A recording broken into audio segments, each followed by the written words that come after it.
नमस्कार दोस्तों, एक बार फिर से आप सभी का टू द पॉइंट चैनल में स्वागत है।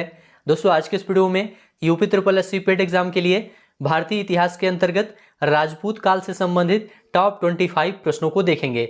देखिए दोस्तों, यह आपके सिलेबस में दिया गया है राजपूत काल, इसलिए आप लोग इस वीडियो को पूरा ध्यान से देखिए। सबसे पहले दोस्तों थ्योरी सेक्शन को डिस्कस करेंगे, फिर उसी से रिलेटेड महत्वपूर्ण प्रश्नों को सॉल्व करेंगे। तो आप सभी लोग इस वीडियो को पूरा ध्यान से देखिए। इस चैनल को आप लोग सब्सक्राइब कर लीजिए, क्योंकि पेट एग्जाम की संपूर्ण तैयारी इस चैनल के माध्यम से टॉपिक वाइज करवाई जाएगी। तो चलिए शुरू करते हैं। आप सभी लोग इस वीडियो को पूरा ध्यान से देखिए। सबसे पहले दोस्तों राजपूत काल के बारे में देखते हैं। देखिए दोस्तों, पूर्व मध्यकालीन भारतीय इतिहास में 750 ईस्वी से लेकर 1200 ईस्वी तक का जो समय है वह मुख्य रूप से राजपूत काल के रूप में जाना जाता है। कौन सा समय? 750 से लेकर दोस्तों 1200 ईस्वी तक का जो समय है वह राजपूत काल के रूप में जाना जाता है। इसके बारे में थोड़ा सा और देखिए। राजपूत काल के अंतर्गत दोस्तों कई राजवंश आते हैं, जैसे कि गुर्जर प्रतिहार वंश, गढ़वाल वंश, चौहान वंश, परमार वंश, चंदेल वंश, सोलंकी वंश, कलचुरी वंश, सिसोदिया वंश। ये सभी वंश दोस्तों राजपूत काल के अंतर्गत आते हैं। इसलिए इन सभी वंशों से संबंधित जो महत्वपूर्ण तथ्य है केवल उसी को इस वीडियो में देखेंगे और उसी से रिलेटेड प्रश्नों को सॉल्व करेंगे। तो चलिए शुरू करते हैं। इसके अंतर्गत दोस्तों सबसे पहले गुर्जर प्रतिहार वंश के बारे में देखते हैं। यह राजपूत काल के अंतर्गत आता है। देखिए दोस्तों, गुर्जर प्रतिहार वंश का संस्थापक नागभट्ट प्रथम था। इसको याद रखिएगा, गुर्जर प्रतिहार वंश का संस्थापक नागभट्ट प्रथम था। इस वंश का सर्वाधिक शक्तिशाली एवं प्रतापी राजा मिहिर भोज था। मिहिर भोज ने दोस्तों अपनी राजधानी कन्नौज में बनाई थी, इसे याद रखिएगा। मिहिर भोज दोस्तों विष्णु भक्त था। इसने विष्णु के सम्मान में आदि वराह की उपाधि ग्रहण की थी। प्रश्न पूछा जाता है आदि वराह की उपाधि किसने ग्रहण की थी? तो इसका जवाब है मिहिर भोज ने। इस वंश का अंतिम राजा यशपाल था। अगला पॉइंट है दोस्तों, दिल्ली नगर की स्थापना तोमर नरेश अनंगपाल ने 11वीं सदी के मध्य की थी। तो यहां पर ध्यान रखिएगा, दिल्ली नगर की स्थापना तोमर नरेश ने की थी, इसे ध्यान रखिएगा। आगे बढ़ते हैं। अगला राजवंश है दोस्तों गढ़वाल राजवंश, जिसे राठौर राजवंश भी कहा जाता है।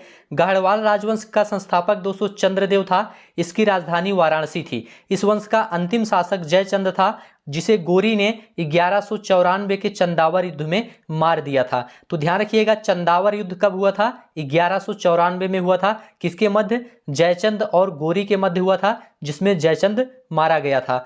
अगला वंश है दोस्तों हमारा चौहान वंश। चौहान वंश का संस्थापक वासुदेव था। इस वंश का सबसे शक्तिशाली शासक विग्रहराज चतुर्थ बीसल देव हुआ, जिसने हरकेली नामक संस्कृत नाटक की रचना की थी। तो यहाँ पर पूछा जाता है हरकेल नामक संस्कृत नाटक की रचना किसने की थी? तो इसका जवाब है दोस्तों बीसल देव ने की थी। आगे बढ़ते हैं दोस्तों। पृथ्वीराज तृतीय चौहान वंश का अंतिम शासक था, इसे आप लोग याद रखिएगा। चंद्रवरदाई पृथ्वीराज तृतीय का राजकवि था, जिसने पृथ्वीराज रासो की रचना की है। यहां पर प्रश्न पूछा जाता है पृथ्वीराज रासो की रचना किसने की थी? तो इसका जवाब है चंद्रवरदाई ने की थी। चंद्रवरदाई कौन था? यह पृथ्वीराज तृतीय का राजकवि था। ठीक है, आगे बढ़ते हैं दोस्तों। तराइन का प्रथम युद्ध 1191 ईस्वी में हुआ, जिसमें पृथ्वीराज तृतीय की विजय हुई एवं गौरी की हार हुई। तो यहां पर आपको ध्यान रखना है, तराइन का प्रथम युद्ध 1191 ईस्वी में हुआ था। किसके बीच? पृथ्वीराज तृतीय और मोहम्मद गौरी के बीच हुआ था, जिसमें पृथ्वीराज तृतीय विजय हुआ था और मोहम्मद गौरी की हार हुई थी। तराइन का द्वितीय युद्ध 1192 ईस्वी में हुआ, जिसमें गौरी की विजय एवं पृथ्वीराज तृतीय की हार हुई। तो यहाँ पर आपको ध्यान रखना है, तराइन का द्वितीय युद्ध 1192 में हुआ था, जिसमें मोहम्मद गौरी की जीत हुई थी और पृथ्वीराज तृतीय की हार हुई थी। आगे बढ़ते हैं दोस्तों। अगला वंश है परमार वंश। परमार वंश का संस्थापक दोस्तों उपेंद्र राज था। इसकी राजधानी धारानगरी थी और परमार वंश का सर्वाधिक शक्तिशाली शासक राजा भोज था। कविराज की उपाधि से विभूषित शासक राजा भोज था, इसे आप लोग ध्यान रखिएगा। राजा भोज को कविराज कहा जाता था। नैषधि चरित के लेखक श्रीहर्ष एवं प्रबंध चिंतामणि के लेखक मेरतुंग थे, इन्हें भी आप लोग याद रखिएगा। अगला वंश है दोस्तों चंदेल वंश। चंदेल वंश का संस्थापक नन्नुक था। इसकी राजधानी खजुराहो थी।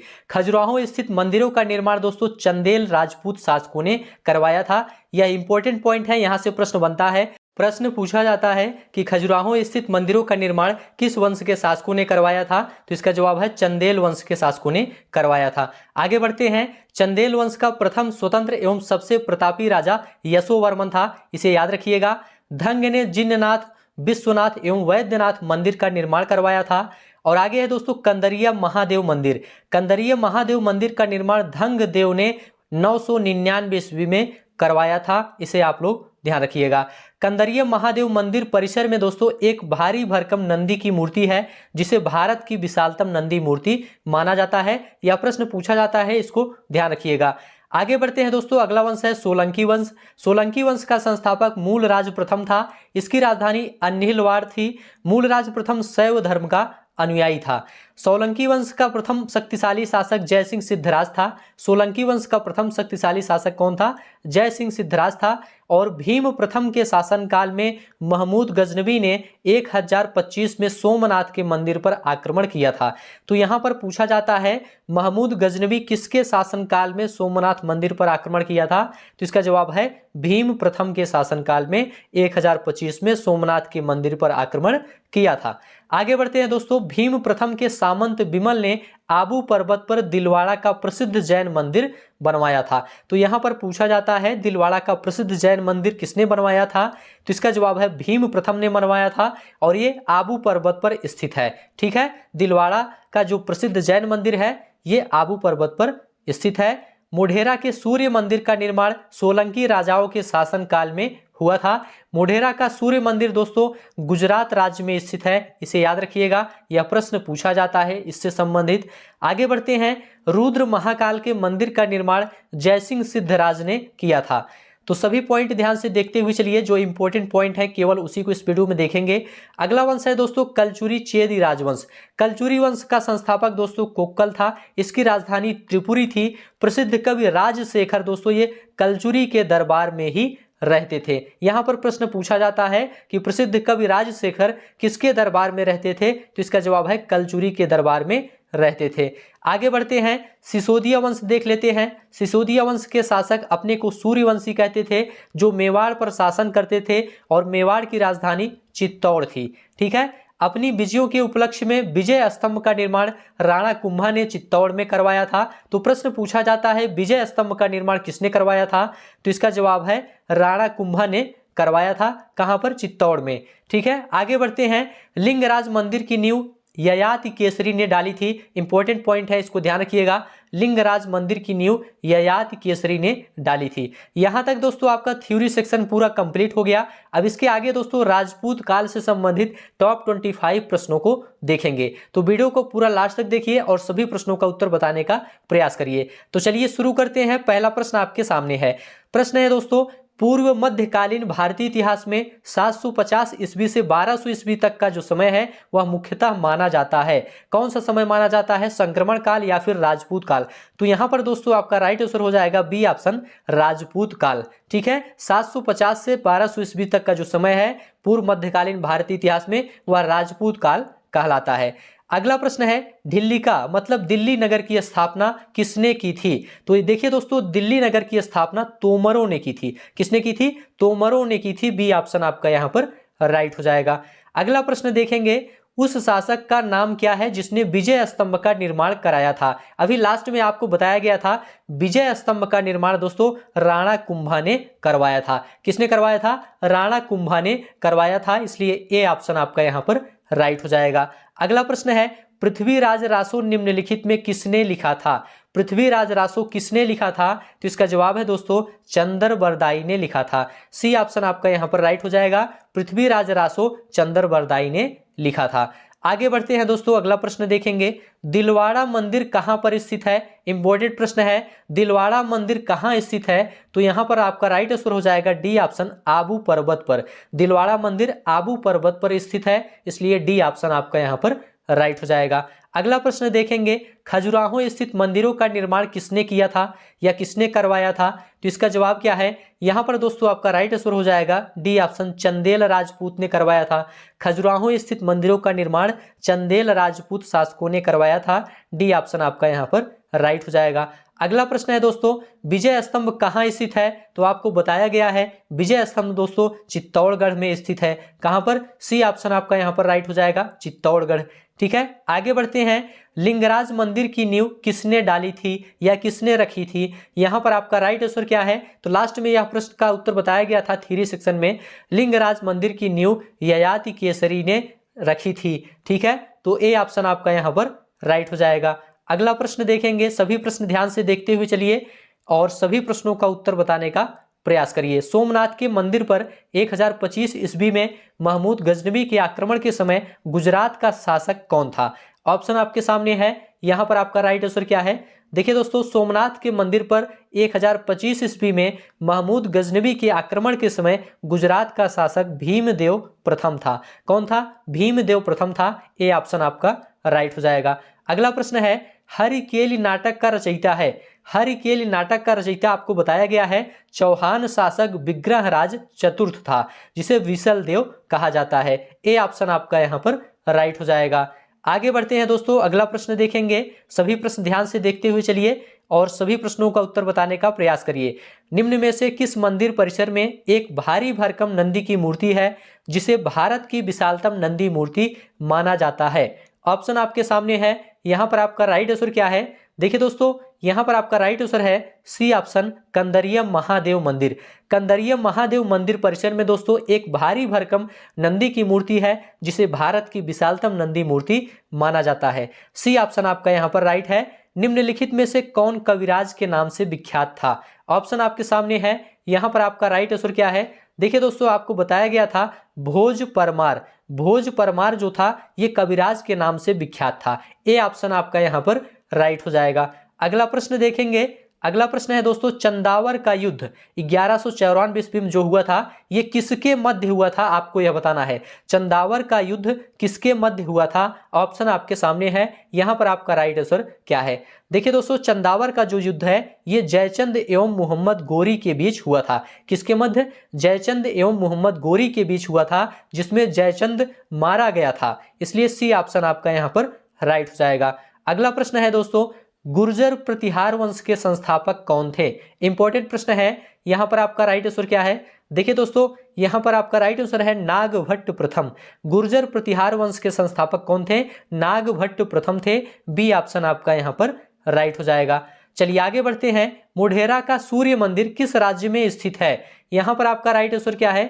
देखिए दोस्तों, मोढेरा का सूर्य मंदिर गुजरात राज्य में स्थित है, इसलिए बी ऑप्शन आपका यहां पर राइट हो जाएगा। आगे बढ़ते हैं दोस्तों, तराइन का प्रथम युद्ध किनके बीच हुआ था? तराइन का प्रथम युद्ध किसके बीच हुआ था? आपको यह बताना है। ऑप्शन आपके सामने है, यहां पर आपका राइट आंसर क्या है? देखिए दोस्तों, तराइन का प्रथम युद्ध 1191 में हुआ था पृथ्वीराज तृतीय एवं मोहम्मद गोरी के बीच। किसके बीच?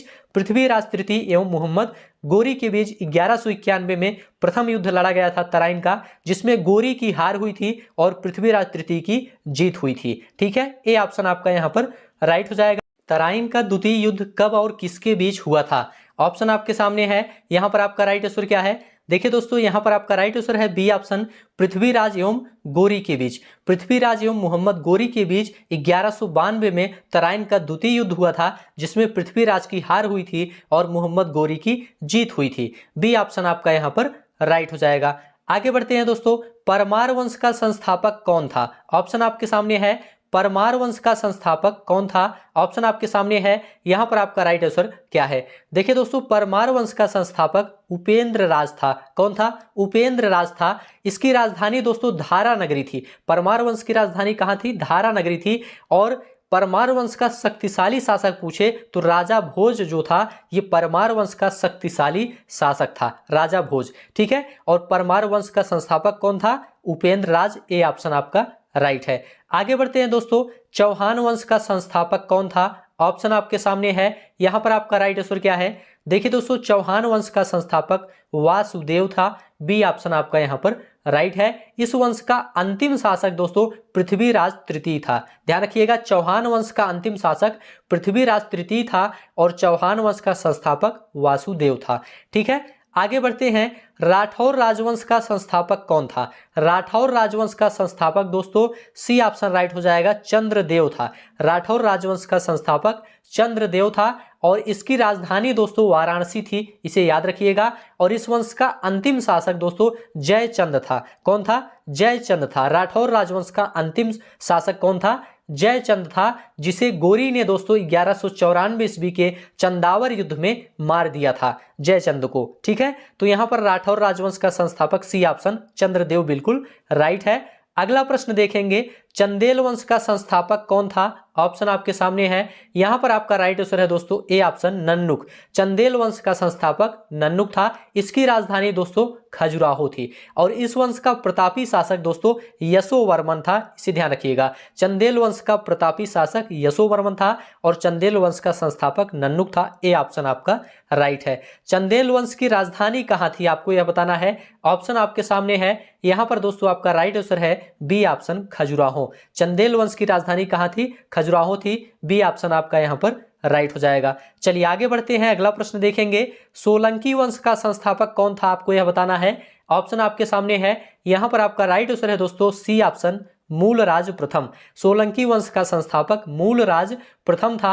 इसकी राजधानी दोस्तों अन्हिलवाड़ थी, इसे आप लोग ध्यान रखिएगा। सी ऑप्शन आपका यहां पर राइट है। कलचुरी या चेदी वंश से कहा जाता है का संस्थापक कौन था? कलचुरी वंश का संस्थापक कौन था? ऑप्शन आपके सामने है, यहां पर आपका राइट आंसर है ए ऑप्शन कोक्कल।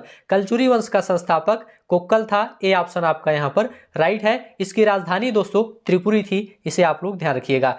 लास्ट प्रश्न देखेंगे, लास्ट प्रश्न आपके सामने है, प्रसिद्ध कवि राजशेखर किसके दरबार में रहते थे? ऑप्शन आपके सामने है, यहां पर आपका राइट आंसर क्या है? देखिए दोस्तों, प्रसिद्ध कवि राजशेखर कलचुरी के दरबार में रहते थे, इसलिए ए ऑप्शन आपका यहां पर राइट है। इस प्रकार से दोस्तों आज का यह वीडियो यहीं पर समाप्त होता है। यह वीडियो आपको कैसा लगा आप लोग जरूर बताइए। अच्छा लगा है तो चैनल को सब्सक्राइब करिए, दोस्तों में शेयर करिए और कमेंट में लिखकर जरूर बताइए। अभी के लिए दोस्तों बस इतना ही। अब आपको नेक्स्ट वीडियो मिलेंगे किसी नए टॉपिक के साथ। तब तक के लिए आप सभी का बहुत बहुत धन्यवाद।